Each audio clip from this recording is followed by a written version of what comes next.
Hello friends, welcome to the new episode of my channel. I Prince এবং এই ভিডিওতে অনেক অনেক আপডেট রয়েছে তোমাদের জন্য এবং প্রত্যেকটা আপডেট একদম ধামাকা আপডেট হতে চলেছে এবং বেশ বড় সড়ো আপডেটই হতে চলেছে। তো একদম প্রথমে যেটা নিয়ে কথা বলবো সেটা হচ্ছে রিসেন্টলি আমি একটা সিনেমার রিভিউ করেছি এবং সেই সিনেমাটা মালায়ালাম ইন্ডাস্ট্রিতে একটা বলাতে পারে দুর্দান্ত রেকর্ড করেছে। সিনেমাটার নাম হচ্ছে প্রেমালু, যেটা সব জায়গাতেই বিশেষভাবে একটা আলাদা রকমের জনপ্রিয়তা পেয়েছে, লোকে খুব অ্যাকসেপ্ট করেছে সিনেমাটাকে এবং একটা তুখর বক্স অফিস এনেছে মালায়ালাম ইন্ডাস্ট্রিতে, একটা চরম বক্স অফিস এনেছে। এখন যেটা খবর আসছে এই সিনেমাটার কিন্তু সিকুয়েল আসতে চলেছে। মানে ছেলেটা যে আর কি গেল আর কি বাইরে মানে আর কি পড়তে আর কি, আর মেয়েটা যেখানে নিজের লাইফস্টাইল লিড করছে তারপর থেকে নাকি গল্প এগোবে। আর এবারে গল্প নাকি আরো বেশি এন্টারটেনিং, আরো বেশি নাকি মজাদার হতে চলেছে। এবং যে যে চরিত্রগুলো আমরা পছন্দ করেছি আর কি প্রেমালুতে, ওর যে বন্ধু চরিত্রগুলো বা যে আদি চরিত্রটা যার ক্লাব অ্যাঙ্গেল ছিল এই মেয়েটার প্রতি, এই চরিত্রগুলো নাকি থাকতে পারে। তো এটা শোনার পর তো আমি মানে চাইছি যে সিনেমাটা যেন একই দিনে আমাদের এখানে রিলিজ হয়, কারণ ওই মালায়ালাম আগে রিলিজ হলো, এখানে শো পেলো, এটা হলে খুব গায়ে লাগবে। আমি চাই সব জায়গাতে সমানভাবে রিলিজ করুক সিনেমাটা, ভাই দেখার ইচ্ছে জেগে গেছে। পার্ট ওয়ান তো ভালো লেগেছে, পার্ট টু দেখার জন্য আরো এক্সাইটমেন্ট কোথাও গিয়ে কাজ করছে। তো দেখা যাক শেষ পর্যন্ত কি হয়। নেক্সট যে আপডেটটা দেবো সেটা হচ্ছে বলিউড থেকে, সেটা হচ্ছে বেবি জন বলে যে মুভিটা আসছে আর কি বৃন্দাবনের, সেটা সম্বন্ধিত একটা বড় আপডেট সামনে এসছে। এবং সেটা থেকে যেটা জানা যাচ্ছে যে এই সিনেমাটা তো আমি বলেছিলাম যে পোস্টপোন হতে চলেছে, মানে 31 মে রিলিজ করছে না, অন্য একটা ডেটে রিলিজ করবে, সেটা তো তোমাদেরকে আমি জানিয়েছিলাম। তো জানা যাচ্ছে এটা 24 এপ্রিল, মানে আর কদিন পরই তারা একটা অফিসিয়াল অ্যানাউন্সমেন্ট করবে আর কি নতুন রিলিজ ডেটে। এবার সেটা জানা যায় কবে যাবে, সেটা এই অফিসিয়াল অ্যানাউন্সমেন্টের মাধ্যমেই জানা যাবে। তো 24 এপ্রিল সেই অ্যানাউন্সমেন্টটা আসতে চলেছে। তো দেখা যাক শেষ পর্যন্ত কি হয়। তো একদিক দিয়ে ভালো সিদ্ধান্ত, কারণ চারপাশে যেভাবে ইলেকশন ফিলেকশন চলবে ওই টাইমটা খুব একটা ভালো টাইম নয়। তো সেই হিসেবে পোস্টপোন হলে আই থিঙ্ক ভালো হবে। এবার দেখা যাক শেষ পর্যন্ত কি করে তারা। নেক্সট যেটা নিয়ে কথা বলবো এই রিলিজ ডেট চেঞ্জ সংক্রান্ত ব্যাপার নেই। নতুন রিলিজ ডেট একটা তো আপডেট আমরা পাবো হচ্ছে বেবি জনের, সেটা তোমাদেরকে বললামই। আর একটা সিনেমার নতুন রিলিজ ডেট আমরা কালকে হয়তো পেতে চলেছি, সেটা হচ্ছে কালকি 2898। কালকে 29 10ই মে আসার কথা ছিল, তো এখন 10ই মে তো আসবে না, একদম 100% কনফার্ম। এবার দেখা যাক শেষ পর্যন্ত কত তারিখে আসে। যেহেতু বেবি জন 31 মে থেকে পোস্টপোন করছে যেটুকু জানা যাচ্ছে, তাহলে এটাও হতে পারে যে কালকে 29 হয়তো 31 মে হয়তো রিলিজ করবে। এটা হতে পারে, আমি বলছি না, একদম মানে উড়িয়ে দেওয়া কিন্তু যায় না। এবার দেখা যাক শেষ পর্যন্ত তারা করে এটা কি, কবে তারা রিলিজ ডেট করে। কালকে আপাতত ফাইনাল একটা আপডেট আসতে চলেছে কালকে 29 রিলিজ ডেটের। তো দেখা যাক শেষ পর্যন্ত কি আপডেট তারা আনে। এরপর যেটা নিয়ে কথা হবে সেটা খুবই খুবই একটা এক্সাইটিং আপডেট, সেটা হচ্ছে ওয়ার 2 নিয়ে। ওয়ার 2 সংক্রান্ত প্রত্যেক দিনই কিছু না কিছু আপডেট আসছে, কারণ এখন জোর কদমে শুটিং চলছে। এখন যেটা বলিউড হাঙ্গামার তরফ থেকে জানানো হচ্ছে যে ওয়ার সিনেমাটার যেটা মেন আকর্ষণ ছিল জয় জয় শিবশঙ্কর গানটা, সেটা একটা আলাদা হাইপ ক্রিয়েট করেছিল। ওখানে ঋত্বিকার টাইগার শ্রফের নাচ লোকে ভুলতে পারেনি এবং সিনেমার ক্রেজ বাড়াতে এই গানটার অবদান মানে ভোলা যাবে না।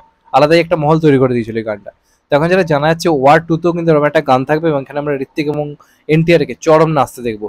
এবং বলা হচ্ছে এই গানটার স্টাইলাইজেশনটা এমন করা হচ্ছে যেন দেখে মনে হবে জয় জয় শিবশঙ্কর মিট করছে নাটু নাটু গানটার সাথে।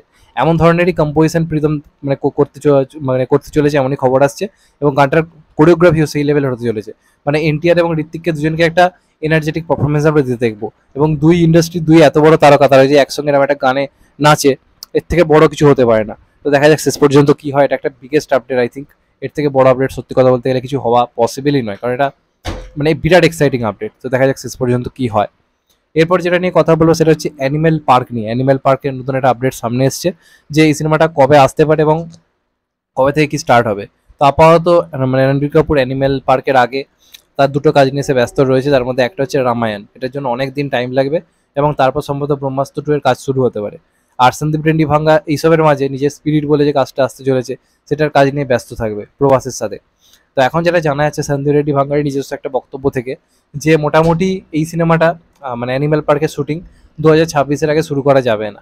2026-এ শুটিং শুরু হয়ে এটা রিলিজ করতে করতে জানা যাচ্ছে 2027 নাকি হয়ে যাবে। মানে রিলিজ করতে করতে 2027 সাল হয়ে যেতে পারে। তার মানে এখন আমাদেরকে প্রায় 2.5 থেকে 3 বছর কোথাও গিয়ে ওয়েট করতে হবে। তো একদিক দিয়ে ভালো সিনেমাটা টাইম নিয়ে হোক, কারণ অ্যানিমেলও অনেক টাইম নিয়ে হয়েছিল, যার ফল আমরা দেখেছিলাম। তো অ্যানিমেল পার্কও টাইম নিয়ে হোক, দুর্দান্ত কিছু একটা হোক, কারণ অ্যানিমেল পার্ক তো ভয়ঙ্কর লেভেলে কিছু একটা হবে, সেটা তো আমরা সিনেমা শেষে আভাস পেয়েছি। দেখা যাক শেষ পর্যন্ত কি হয়। টাইম নিয়ে করাই ভালো, কারণ রণবীর কাপুর একদিকে রামের মতো একটা চরিত্র প্লে করছে, সেখান থেকে সঙ্গে সঙ্গে একটা আজিজের মতো ক্যারেক্টার প্লে করা অতটা সহজ হবে না, একটা টাইম লাগে। তো এই হচ্ছে ব্যাপার।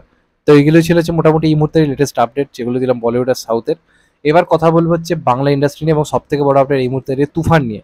তুফান রিলেটেড প্রথম যে আপডেটটা এখন সামনে আসছে যে এই সিনেমাটা বলেছিলাম ভিলেন হিসেবে জিজু সেনগুপ্ত থাকতে পারে, নামী পত্রিকার তরফ থেকেও তাই বলা হয়েছিল। এখন যেটা আবার গুজব শোনা যাচ্ছে এই সিনেমায় কিন্তু না জিজু সেনগুপ্ত না আবরান নিশো, কেউই না, থাকতে পারে চঞ্চল চৌধুরী। চঞ্চল চৌধুরীকে নাকি মেন ভিলেনের চরিত্র দেওয়া হতে পারে, বা এমনটা হতে পারে যে জিজু সেনগুপ্ত হয়তো মেন ভিলেন, চঞ্চল চৌধুরী হয়তো একটা ক্যামিও চরিত্র প্লে করতে পারে।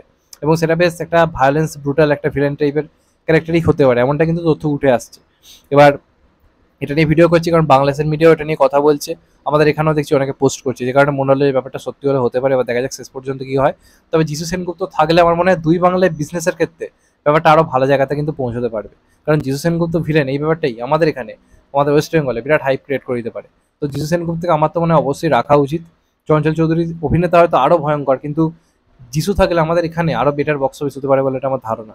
এবার দেখা যাক যে যিশুও থাকে কিনা, চঞ্চল চৌধুরী ক্যামিও করছে কিনা, সেটা তো আমরা সময় হলে জানতে পারবো। দেখা যাক কি হয়। আর এটা সংক্রান্ত আরেকটা আপডেট উঠে আসছে যে এই সিনেমায় নাকি আতিফ আসলামের একটা গান থাকতে পারে। আতিফ আসলাম অনেকদিন পর মানে কামব্যাক করতে চলেছে। আমরা জানি যে বলিউডেও তার একটা গান হতে চলেছে একটা সিনেমার জন্য, এবং সেটার মাধ্যমেই বলিউডে এতদিন পর কামব্যাক হতে চলেছে। তো তার সঙ্গে সঙ্গে এটাও শোনা যাচ্ছে যে তুফান সিনেমাতে একটা কিন্তু গানে আমরা আতিফ আসলামকে পেতে পারি, এমন নাকি শোনা যাচ্ছে। এর আগে আতিফ আসলাম বাংলা গান গিয়েছে, ককপিটে যে গানটা ছিল মিঠে আলো, দেবদাই প্রথম আতিফ আসলামকে বাংলাতে এনেছিল। তো সেটার মাধ্যমে আমরা প্রথমবার বাংলাতে আতিফ আসলামকে পেয়েছিলাম। এখন দেখা যাক এটার মাধ্যমে হয় কিনা। বাংলায় এসে তো আনার কোনো প্রবলেমই নেই, কারণ বাংলায় এসে তো নিষিদ্ধ ব্যাপারটা নেই। রিসেন্টলি আতিফ আসলাম বাংলায় এসে শো করে মানে করেছে। তো বাংলায় এসে সিনেমা হিসেবে তুফানের গান যে আতিফ আসলাম রাখা পসিবল নয় এমনটা কখনোই না হতেই পারে। এবং সেই বাজেট তারা অ্যাপ্রোচ করতে পারে কিনা, কারণ দেখো অনেকদিন পর একটা কামব্যাক হয়েছে আতিফ আসলামের। তো একটা বাজেটের ব্যাপারও থাকে, তো সবকিছু মিলিয়ে কতটা কি হয় দেখার ব্যাপার থাকে। আর সব থেকে খুশি হবো যদি আমাদের এখানেও মানে এই গানটার মাধ্যমে ভারতে যদি আতিফ আসলামের একটা কামব্যাক হয়, এর থেকে ভালো কিছু হতে পারে না।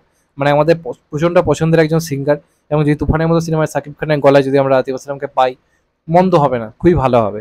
এবার দেখা যাক শেষ পর্যন্ত কি হয়। তো এটা এই খবরগুলো আমাদের কিন্তু তুফানের হাইপ ক্রমশ বাড়ছে। এবার দেখা যাক সিনেমাটা পোস্টপোন হয় কিনা, নিজের টাইমে আসে কিনা, আর শেষ পর্যন্ত চঞ্চল চৌধুরী নাকি যিশু কে থাকে, আর আতিফ আসলামের গান থাকে কিনা, এগুলো সময় বলবে। তো এগুলোই ছিল আজকের আপডেট। চ্যানেলটা নতুন হলে চ্যানেলটাকে সাবস্ক্রাইব করে দিও and get the bell icon. ভালো থেকো সবাই, টেক কেয়ার, নমস্কার, আবার দেখা হবে এখন তো ভাই। সবাই ভালো থেকো, সুস্থ থেকো, নমস্কার, টেক কেয়ার, আবার দেখা হবে।